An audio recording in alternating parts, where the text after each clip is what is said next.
this week's episode of AI Would Agree. I have to admit, didn't initially plan on running an episode this week. I was going to have a long December off from boring you all with my face. However, an opportunity cropped up, which was too good to miss. And with no further ado, I'm going to introduce my guest, the one and only Martin Teasdale. Martin, welcome to the show. I can't believe that this hasn't more now, to be fair. I know we've been like passing in the night, haven't we? Yeah, to be fair, I've probably been trying to make this happen for about 3 months, and I'm not sure whether I wrapped up more false meetings than you. But I think it's on my side. I think it's probably on my side, but we're here now. We finally made it. Good to have you on. Close. Thank you so much for having me. I love what you guys do. I love what you do, and it's very nice to be on this side of the table. Yeah, there's a bit less work for you to do this today. Yeah, I love almost free publicity. Yeah, we were just kind of talking about that before the show started. It's surprising how much work actually goes into post production on these little podcast and webinar episodes. It's quite surprising and quite a few rabbit holes to go down. But I guess it's worth it from my perspective because it just gives something different that hopefully just causes a few people to ask a few questions as they go about doing their jobs. Yeah, good to have you on, Martin. And as I start the show with everybody else, tell me, how did you get into contact centers in the first place? What was the story?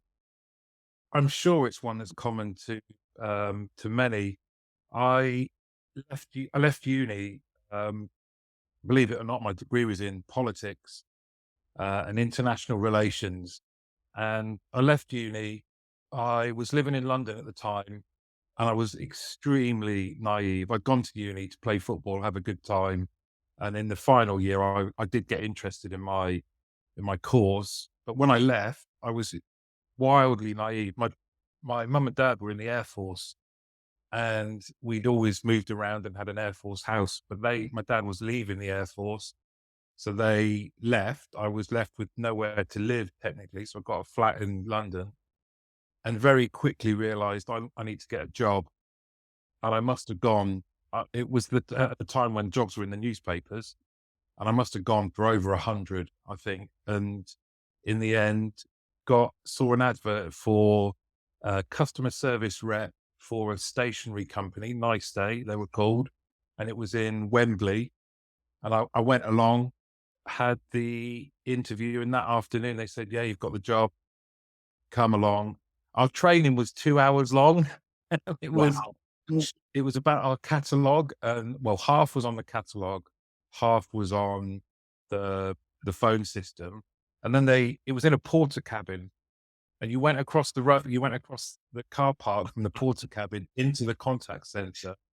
And they just kind of opened these double doors, and it was like mayhem in there, just the noise. And the people stood up and chatting, high-fiving.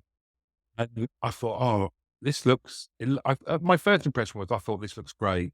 After about 2 hours, I thought, I just don't know what I'm doing. I wasn't getting any sales. The people next to me were flying. And I thought, I'm not going to stick this out. But I ended up staying there about 18 months, I think. I loved it. Absolutely loved it. I think everyone's probably said this a lot. I know they have on my podcast or just in chats that you have with people, that it's the people around you.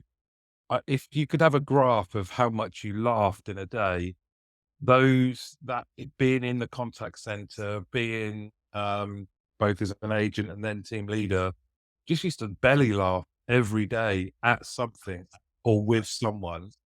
And that kind of, I think that can be quite addictive. And I just stayed. I've stayed in the industry ever since then. I found a photo. I was looking for it the other day, and it was me at my desk at Nice Day. It may have been just before. So one of the products was bubble wrap, and you had to prospect to get businesses as clients. And I got one that was like a boutique art gallery in London, and they were lovely people. You'd have some really nice chats. And they said, "Oh, we need to put in an order for some bubble wrap." And bubble wrap went up from like just tinfoil size up to like 6 foot if you were wrapping stuff. And I sent them 30 rolls of 6 foot bubble wrap by mistake, and they had a picture of themselves stood next to it. Oh, that's a great story. I love it. I love it. Yeah, if I remember back when I first started, I remember being asked if I would go for an early dinner break because we were going to be short staffed at dinner time. And bear in mind that my desk was next to my now wife's desk, so I was busy trying to impress her into stuff, being a bit clever and things. And I remember saying, "Yes, I'll take an early dinner," and I didn't realize they were going to put me on dinner at 8:30 in the morning. And she was like, "What are you going to eat for your dinner?" I was like, "Well, I've brought a frozen curry." And she was like, "But it's 8:30 in the morning." "Yes, but it's dinner time, and I've brought a frozen curry. So I'm going to go and eat my frozen curry." And I put it in the microwave. I ate it, came back to the desk, and she was like, "Did you really eat that frozen curry at 8:30 in the morning?" I was like, "Yeah, absolutely did. And I'm ready to go. I'm set for the day now. Let's move on." So yeah, I think It's a man to me. this is a guy. Yeah, it was all downhill from there. Um, You know what? You know what? Well, I can remember. It was the people around you. We had. I guess for its time, it was pretty swish because it was still green screen, but it was connected to the phone, so you would get the customer prospect details on your screen as the call was being made. But I managed to get into the guy who sat next to me was a guy called Mark Matthews. I don't know if he'll be watching this. He's kind of still in the industry, but I got into what would have been his database of his prospects for the day before he started his shift, and just changed all the names of the potential buyer because you'd have, this is potentially the person responsible for um, being the stationary buyer. So you start with, "Oh, hello there," and he was next to me. Go, "Oh, hello there. Can I speak to Mr. Magoo, please?"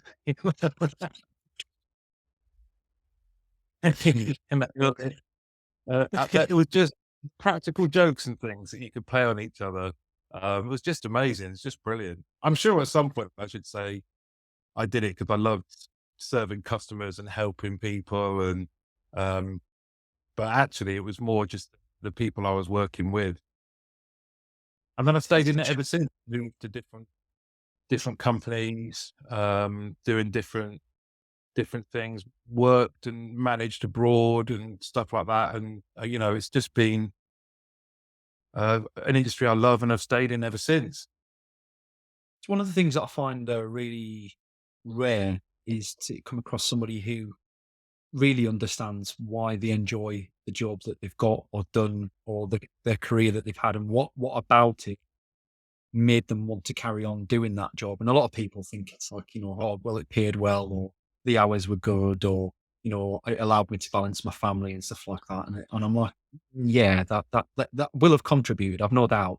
But that's not Yeah. got you at 6 o'clock in the morning on a cold, frosty day with a foot of snow outside and you still got to work. What happened to make you want to do that? Because if it was all the above, you probably just wouldn't have bothered. You'd have jacked it in, you'd have gone elsewhere. Even people who claim to hate their jobs, and probably do hate their jobs, to be fair, have an element within their job that they really enjoy. And their their ideal job is moving out of their current job and doing more of that little thing that keeps them going at the job that they're doing. Um, Mhm. yeah, it's interesting. And speaking of which, you've now moved on. So you've moved on from BPA. What's next for Martin Teasdale? Well, I'm kind of planning it for the new year, and I found myself more and more. The podcast started 3.5 years ago as a hobby, has grown and grown and grown. Um, I'll be working with some people that want me to carry on and will kind of support me in that. That will be part of it. I'm really excited about just taking the podcast on another level. I won't really change the format. I'll be doing some different themes, but I just want to get, as you said, we were talking beforehand. I want to get a bit better with the audio and editing, and and things like that. And having the time to do that will be brilliant. And I think I just reached that point where the the hobby was creeping into being the thing that got me up, the passion, the thing that I thought, I really want to highlight the good in our industry, share some great stories, kind of in a small way, be the facilitator of inspirational stuff that if it has an impact on people in our industry and helps them stay in it and helps them thrive in it, that is a real buzz, an absolute real buzz. So it's going to be more of the podcast and more of that. And then there's also the kind of I've always orientated towards team leaders. As I said, that being part of a team, leading a team, having a positive impact on people's lives over and above work was real, has always been a passion of mine. And I want to do work that helps team leaders in our industry. So I've got the rest of this month to pull together some thoughts and ideas and launch it probably start of January to help team leaders. So it's going to be something in that space. It's going to be more of the podcast, and then I'm open, everybody, for whatever, whether that is come in like things that I've done for nothing would be nice to get some paid for, but I'm always going to share content regardless. There's not going to be a paywall and things like that. I'm open to having lots of different income streams rather than my salary, where I never wanted to get to a point. The guys at BPA are great. They're very much like um, Mojo team, formerly TMAC. You guys, it's about great people coming together, being creative, doing things that add value in our industry. That's what I love about you guys. And in a slightly different sec, lane, the guys at BPA were like that, and I stayed there longer than anywhere else in my career. But I didn't never wanted to get to a point where I was just going through the motions, and I could see that point coming. So with the support of Bev and the family, and have taken the slightly sometimes on the dog walk, I'm just thinking, what the hell am I doing?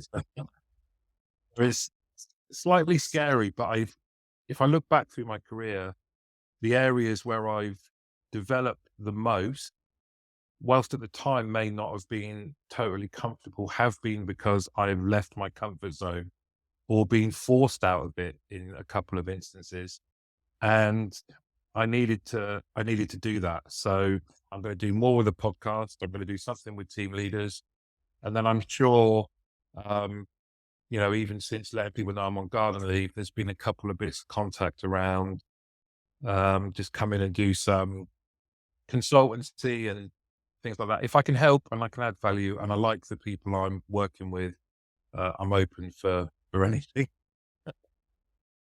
Oh, that's a broad brush to leave open. Well, be very careful with that. Well, it's a jack of all trades, master of none. Do you know what? Like that used to be exactly what I thought of me until I figured out more the thing that tied it all together, which was always good to figure out. But yeah, I hear what you're saying. I think there's probably a lot of people have in the past thought like, BPA, Mojo, are we not like competitors? And I think, to be fair, we've always had that friendly camaraderie competition sort of, like we've known each other long enough that it's kind of irrelevant, and like the world's big enough for everybody to get along and just play nicely together. So like, never really seen it that way, which is weird because it's one of the few businesses that I've worked with that like that's not the case. And I know that's come back the other way from you guys too. It's a massive part of not just BPA where I was, but who I am as a person. Actually, collaborative competition. There's enough, as you say, there's enough space for everyone to win.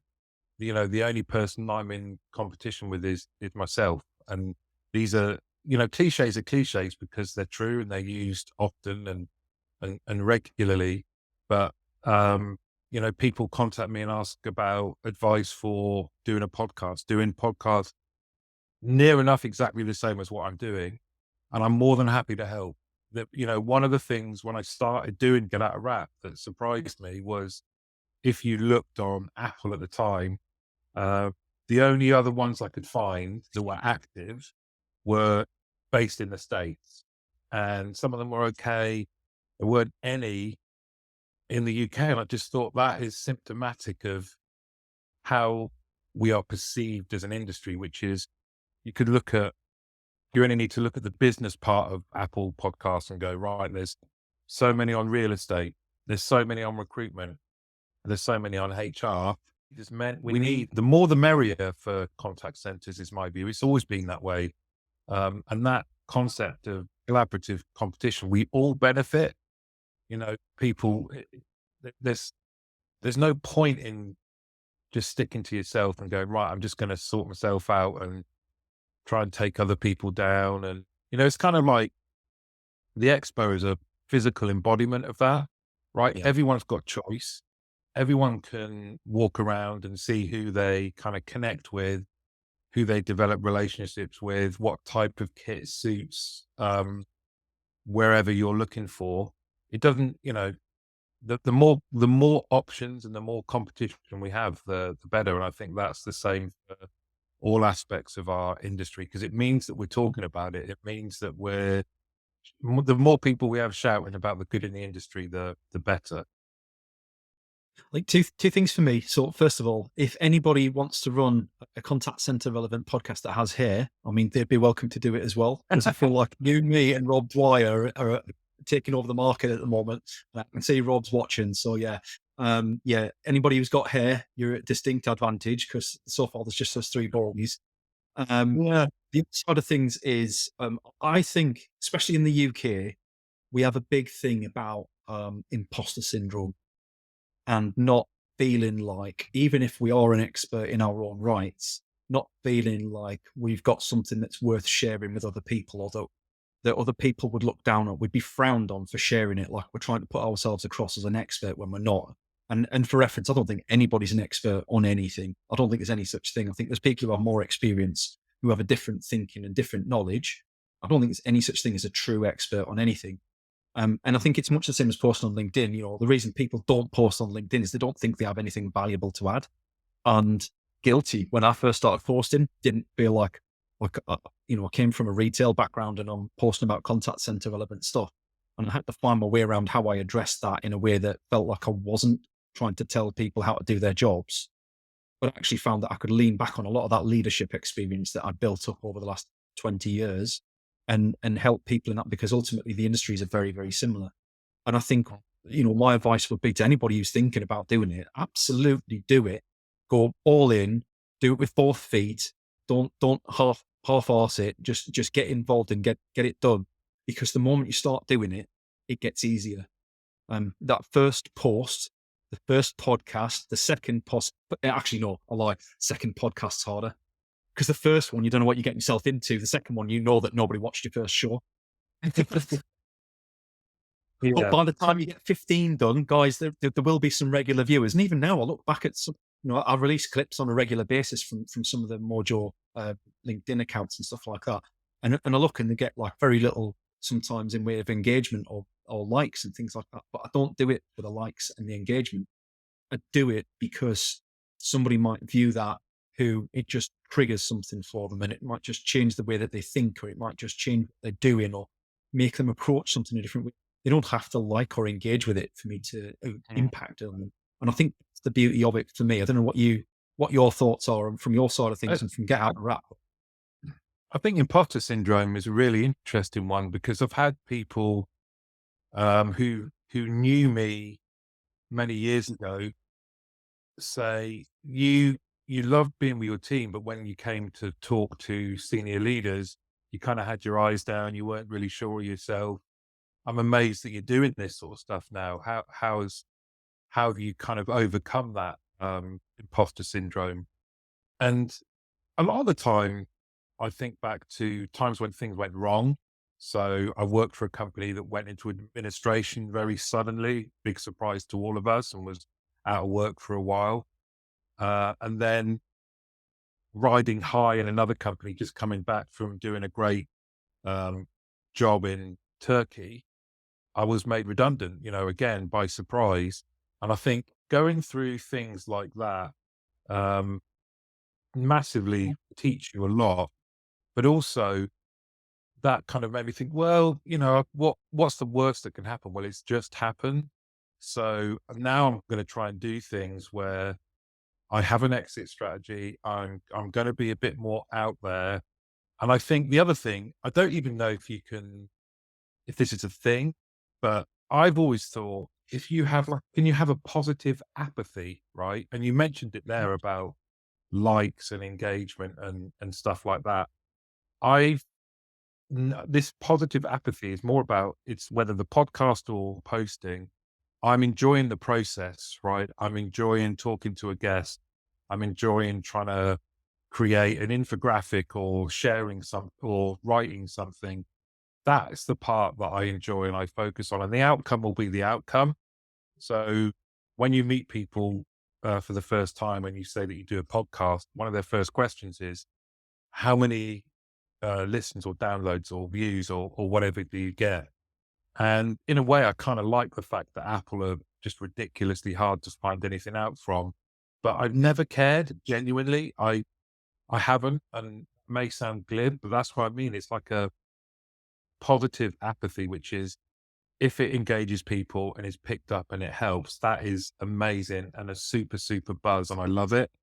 But actually, if I've enjoyed the process and I'm happy and it goes out there, that's the bit that's what keeps me coming back to do more is I like it. I want to do it rather than thinking, oh, this one must be better than episode 130 must be better than episode 120 because it had 500 more of this or that or the other.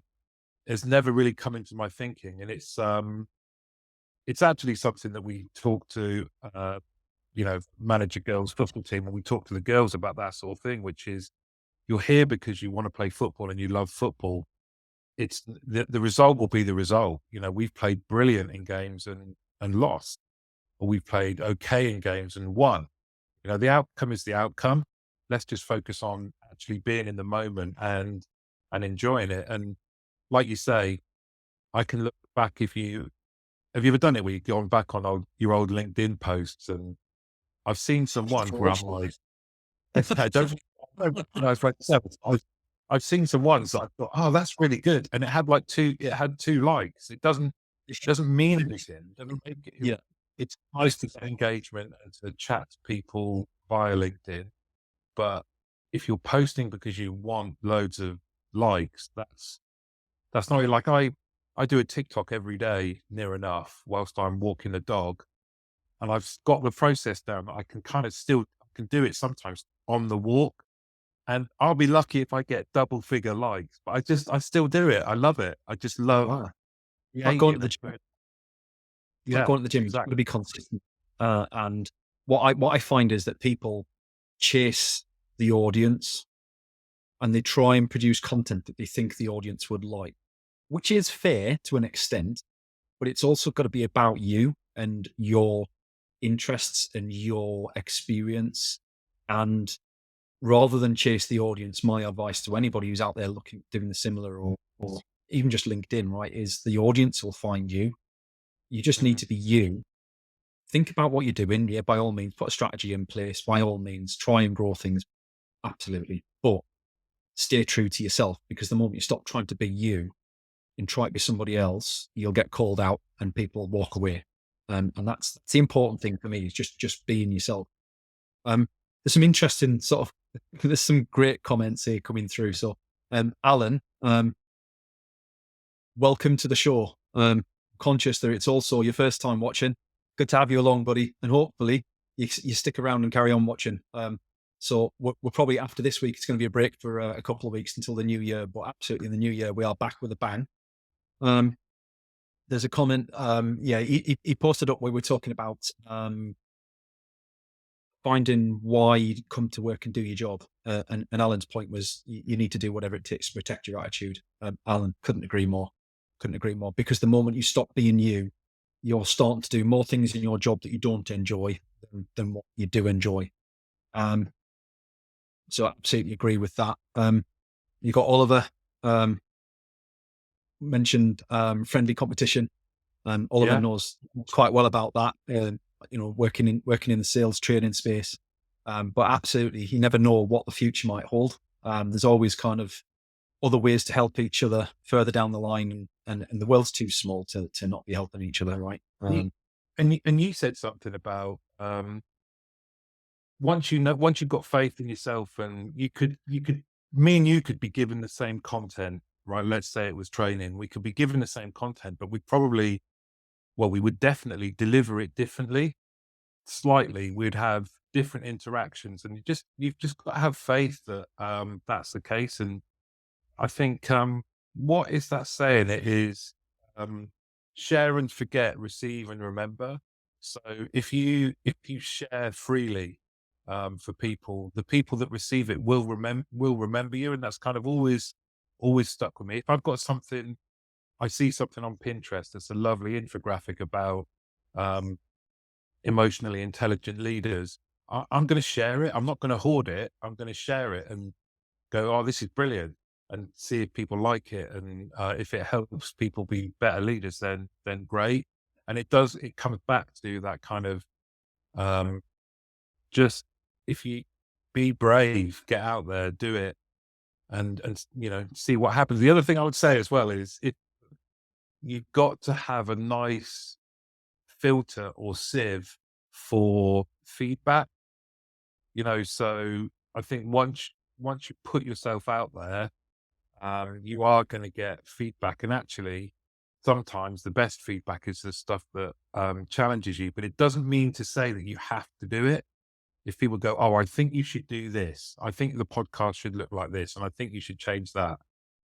If I'd have listened to all the feedback I had, it wouldn't be called Get Out of Rap, because nobody liked the name, but I loved it. So, um, definitely just have a process for filtering feedback. I've had some great feedback, and some of the stuff that I remember the most has been really quite blunt and negative, but I've kind of assessed it and thought, yeah, you know what, there's validity in that. I'm going to make a change.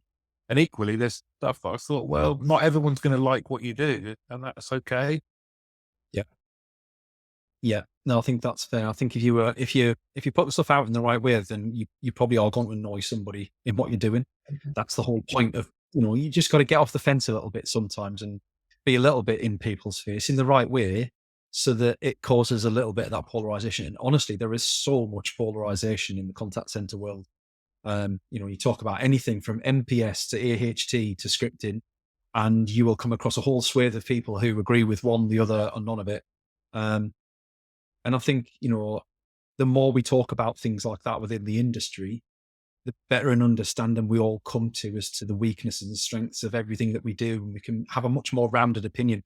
Where it gets dangerous is where we just don't entertain that engagement and communication, and we kind of just drop off and do your own thing. Um, that is danger signs for me. If I talk Mm. to a business, nobody within that business will have a communication with me, like even just a simple "no thanks." That for me means they're probably not a good business for me to work with, because they're not our style of communication. And Mm. and I think, the same for retail.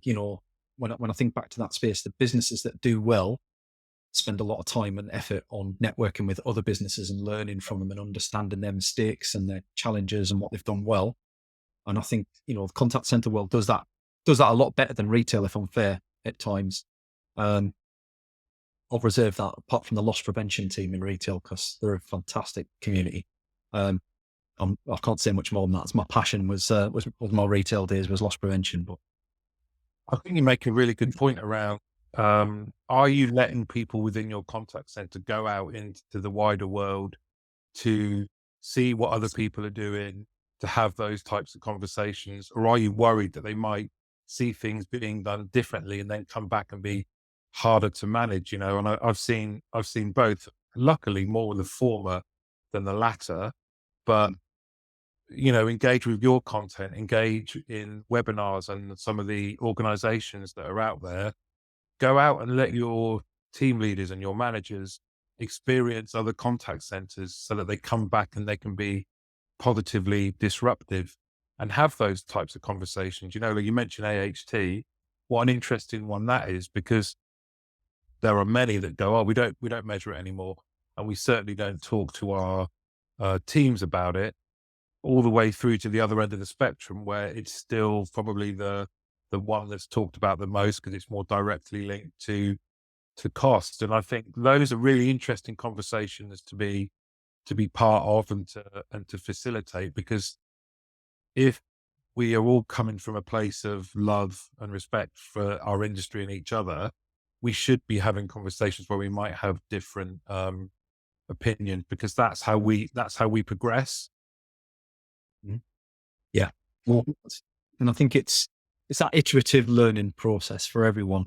Um, and I think anybody who's going through that process of learning to be a leader, that's a great tip for them as well, in terms of experiencing lots of different leaders. Don't have to take everything from every leader that you work with, but take one thing that they do really well and make it your own. You can't do it the way they do it. Don't try and do it the way they do it, but do your version of that same thing. And on the flip side of that, learn from the things that they do that really annoys you. Oh, choose my words wisely. I'm not on Jimmy's podcast here. Um, learn from the things that they do that are clearly wrong by your ethics and morals, and make sure you never do those things. So you learn twice from every single leader that you work with. And as long as you're doing that, you will go a long way. When we stop learning is when we stop growing. So you've got to make sure that we've got that. And for contact centers, like, you need to make sure that your people are learning and growing always, even when the chips are down. That learning and growth has got to happen. Otherwise, your retention is going to spiral out of control. Your agents are going to become disgruntled. Your customer service is going to suffer. It's big red flags for me as soon as that stops. Well, that was deep for a pre-Christmas conversation. Yeah, love it. And so Martin, just before we head off, because we're past the half hour mark, people will be falling asleep on me now, because they do that. Like, well, it's so long, they drop off and fall asleep. With your new branding, come Even on, with the it's new great. branding. Yeah, I'm gonna get some strobe lights on next week. So just, um, question for you, like, what's your plans for Christmas? Big on the family. There'll be all kinds of family here. I'm for the first year, I'm going to be doing the cooking actually. So we'll see how that goes. Talk about going out of my Take comfort all of the zone. I dice. actually like to cook, but I've never done Christmas dinner. Mhm. I'm a big fan of Christmas dinner. I'm a big fan. It is generally in our house. It's a 2-person job. We tag team it with little man. But yeah, um, much the same for us. Kind of big family thing. Like, I'm still trying to drill it into my 5-year-old. He thinks Christmas is about the presents, and I get him. But I'm making sure that he knows that there's something that's way more important than that, and that's the family and friends side of things. So Oh, he's learned. He's getting there. I thought you were going to say there's loads of football on. No, yeah. Not no, I'm not allowed it. Um, well, he knows how to watch it on BBC Sport on my phone though, so we're all good. We're all good. Awesome. Good to have you on the show, Martin, and good luck with the next steps in the career. We'll have to stay in touch and let me know how it pans out. Thanks for coming on the show and Thank you very sharing. much. Yeah, thank you, and have a great Christmas yourself. Absolutely will. Thanks everybody for coming along. Um, Thanks for being engaging in the chat. It's always nice to see. Yeah. So we'll see you soon. Take care. Thanks everyone. Bye bye.